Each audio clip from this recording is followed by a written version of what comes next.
kase fanahy masina. Efesianina toko 5:17. Mampifankaty mampiray ny mpino ny fanahy masina. Zany apôstôly toko 4:30. Rehefa nirotsaka ny fanahy masina dia niraisaina sy nifankaty ny olona. Ary tsisy nanona ny fananano azy. Nombonany avokoa ny zavatra rehetra. Raiso fosiny fanahy maro. Alleluia. Mampiraisaina raha lasaina pafy ny fanahy masina. Mampifankaty ny fanahy masina raha lasaina pafy. Alleluia. Alleluia. Tena ilaina mihitsy ny atao hoe fifankatiavana. Firaisan-tsaina ny mpino, firaisan-tsaina ny fiangonana. Ahoana no atateraka izany? Ny fanahy masina no mampiray atsika. Alleluia. Alleluia. Alleluia. Fanahy masina no mampiray atsika. Tsika nge samihafa. Samihafa ny firazanantsika. Gambana toko la ray roa telo ny mpihavana eto. Kanefa dia miray noho ny amin'ity fiangonana ity. Fanahy masina no mampiray atsika. Alleluia. Alleluia. Alleluia. Noho izany, zava-dehibe izany. Fanahy masina izany ianananao azy. Ka amin'ity androany ity, raha lasaina pafy, manana etaetaka, mba hirotsaka aminao izany, mba handray an'izany ianao amin'ity androany ity. Fa rehefa midinao aminao io, dia ho tsapanao hoe izany natao hoe olona manana ny fanahy masina. Ianao ihany ange dia atsapa androany. Alleluia. Alleluia. Alleluia. Ilainao ave ny fanahy masina. Ilainao ave ny fanahy masina. Alasaina pafy, ilainao ave ny fanahy masina. Manome hery izy. Mika toko 7:9. Raha mamaky an'io ianao mika toko 7:9 io dia mamehery ny fanahy masina. Fa izao kosa dia feno hery amin'ny fanahin'i Jehova. Alleluia. Mitondra ny olona hiditra ao am-piangonana ny fanahy masina. Alleluia. Izany no mahazava-dehibe azy. Ao amin'ny Luka toko 2, vakintsika amin'ny anaran'i Jesosy. Luka toko 2. Ny 5:20. Ary indro nisy lehilahy atao hoe Simeona atao Jerosalema. Ary marina sady mpivavaka tsara zany lehilahy zany. Ka niandro ny fampionona ny fanahy ny Israely ary fanahy masina dia tao aminy. Ary rehefa nambara ny fanahy masina taminy, fa tsy ahita fahafatesana izy mandra-piavan'i Kristy Tompo. Amen. Ny 7:20 mba iarahantsika mamaky isa 2. Ataovy mafy isa 2.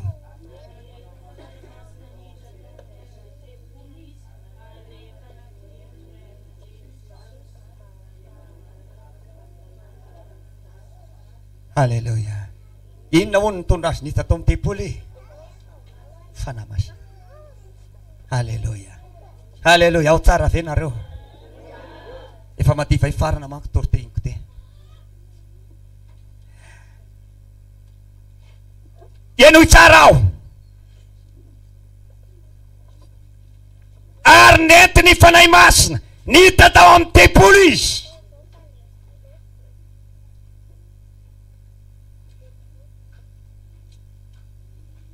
Tsy misy olona ho tafiditra eto amin'ity fiangonana ity raha tsy ny fanahy masina mitondra azy. Alleluia. Alleluia. Alleluia. Raha lasana pafy, maro ny olona. Raha mandinika anao amin'ny fiatanamanga, misorona amin'iny arabe iny, jereo andoha rano fotsy, eny an-tsena rehetra eny. Fa mario tsara nge mba tafiditra eto ve reny? Eto amin'ity tempoly ity tsy tafiditra izy. Satria nahoana? Fanahy masina no mitondra ny olona miditra ao am-piangonana.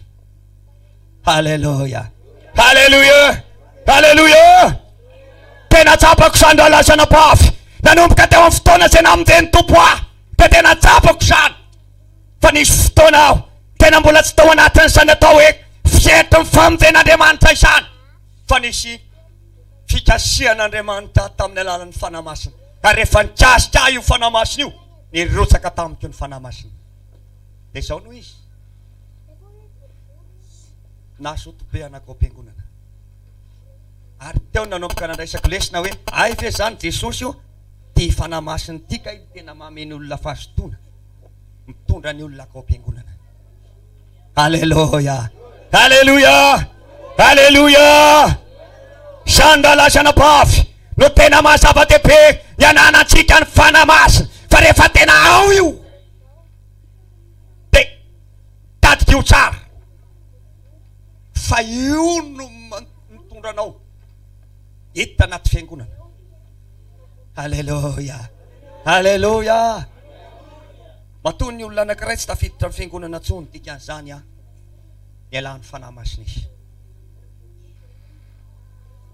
Fa raha mbola menanao zany ka mbola ao anatinao zany de tadika io tsara fa io fanahy masina io nanisany anankiray mitondra ny olona ao am-piangonana.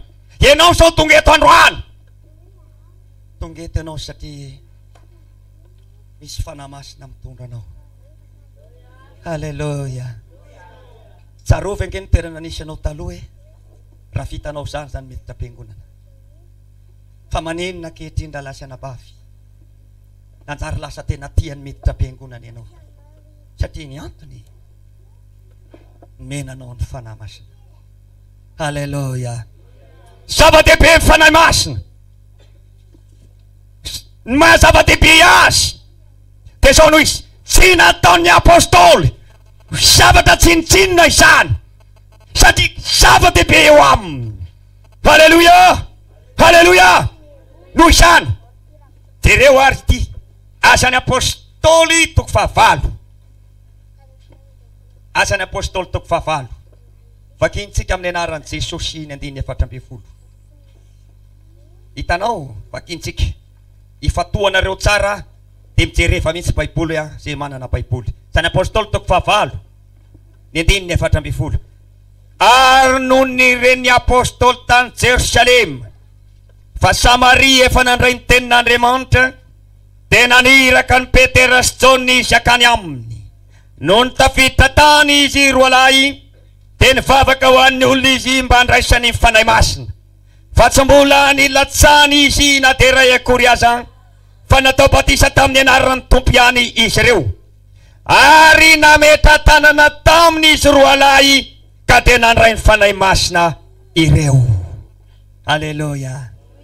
Zava-dehibe tamin'ny apôstôly ve ny fanahy masina, ny andraisan'ny olona ny fanahy masina. Jereo eto tsy de namaika azy loatra no hoe ianareo mila vavaka mba ho tahin'Andriamanitra, ianareo mila vavaka mba ho asoavina. Tsy de namaika azy loatra na zava-dehibe taminy no hoe ianareo mila vavaka mba ho sotanina. Fa ny zava-dehibe tamin'izy ireo raha tonga teo Samaria tao anaty andreo pino izy da ina ny zava-dehibe taminy ny nametra tanana ho an'ny mpino tao Samaria paninina mba handraisan'izy ireo ny fanahy masina. Halleluja, halleluja. Raha mamaky ianao ary noho ny ren'ny apôstôly tany Jerusalema fa Samaria efa nandray ny tenin'Andriamanitra, olona efa pino efa nandray ny tenin'Andriamanitra, inona tsony moa no manahirana azy? Inona tsony no mbola ilana fametrahany tanana? Inona tsony no mbola ilana fanahy masina? Fa zava-dehibe ny fanahy masina ho an'ny mpino. De vao tonga izy de inona no nataony? Nametra tanana sy mivavaka ho an'izy ireo mba andraisany amin'ny fanahy masina. Halleluja.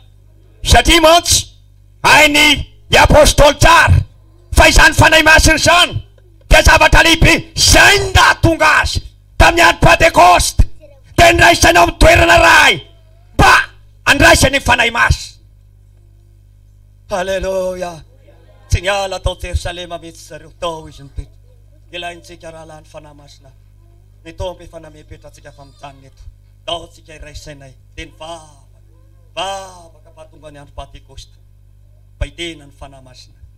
De niandry an'izany izy ireo satria zava-dehibe nitena an'izany fanahy masina zany. Halleluja. Tamin'izany mbola tsy nivavaka, mbola tany amin'ny efitsika emo matsy nahalalana Andriamanitra de tadidiko taloha. Dia nisy zavatra anankiray tena mipetraka tato anatin'ity saiko ity hoe zany olona latsahan'ny fanahy masina zany hony ny olona afara zay sambatra indrindra eto ambony tany ity. Zay zany mba fahalalana fantatro tamin'izany. Dia hoe ahoana reny mba fomba ataoko mba raisako ny fanahy masina fa zany olo sambatra indrindra eto ambony tany olona ilatsahan'ny fanahy masina. Dia tsy misy fomba mihitsy zay mba raisako azy na mba hatsapako azy na mba hitanao amin'ny fiainako sady tsy nahalalan'Andriamanitra aho fa rehefa nanomboka tonga resy lahatra aho tatao amin'ny fiangonana Jesosy mamonjy. Dia teo nanomboka ny tandrako ny etaeta, nanomboka ny tandrako ny fitiavako ny fanahy masina, fa nanomboka hidina amin'ny siamelo ahy zany sady dina ny fanahy masina zany mba tena ho tsapako hoe marina ve fa sambatra indrindra ambony tany zany olona latsahan'ny fanahy masina. Tena nanomboka ny vavaka ariavana. Azao ny zavatra nisy fotoana nanentana ny pastera ny tokoteny pastera nahita amin'izany fotoana zany hoe zay mba te hanana etaeta mba ilatsahan'ny fanahy masina morsoa ety aloha ety. Dia nanesy ny voalohatera zany tsangana voalohany satria taleno ny fokotry ny fanahiko mba hitina ny fanahy masina amin'io io. Tsy any Pentekosta fa antsotra ohatratsika zao latsotra dia lasana tena ny meno tsy isy zavatra tsy isaina tatsony na ijery fa dia lasa dia joro teo a dia tonga dia nanandratra ny tanako a teny vavaka voany vavaka kelikely ahy ohatra hoe sahala misy resort zany ohatra hoe misy resort takany manainga dia ahona koa ary zany za io mbola tena vavaka tsara ohatra hoe misy resort ohatra hoe misy zavatra manainga dia ohatra misy zavatra ohatra ny mandritona ny tenako manontolo io hiakatra midina dia ahona ary zany misina zany dia kelikely amin'izay a ohatra misy hafanana be manontolo tena araka amin'izay ohatra tsy tompony tenako tompony tenako tena tsy tompony tenako nanomboka teo rahalasana bavy mipetraka ny olona za mbola tsy mipetraka tsy hitadidiko hoe mipetraka fiasa tsy mipetraka ny olona mipetraka tena ny show nataony fotoana nataony filazana natao daholo mivavaka sy ny sisa za mbola feno mbola tsy tompony tenako farany ravo ny olona lasa ravo ny fivoriana jereko za rery sisy omle tableau fa nanomboka teo a nanomboka ny joroko nananako etaeta naniraka andeha hitory teny sy hitory filazantsara tamin'ny fotoana tena namenon'Andriamanitra ny fanahy masina fa za tsy mpitory teny taloha fa tena nanomboka tamin'ny namanginy fanahy masina tena fena etaeta tanteraka amin'ny resaka fanaovana ny sitrapon'Andriamanitra raha lasana bavy zava-dehibe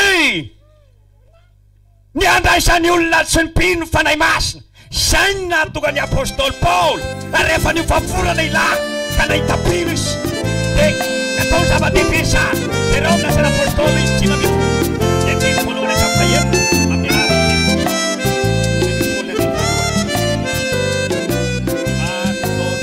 Seduvizaina mbara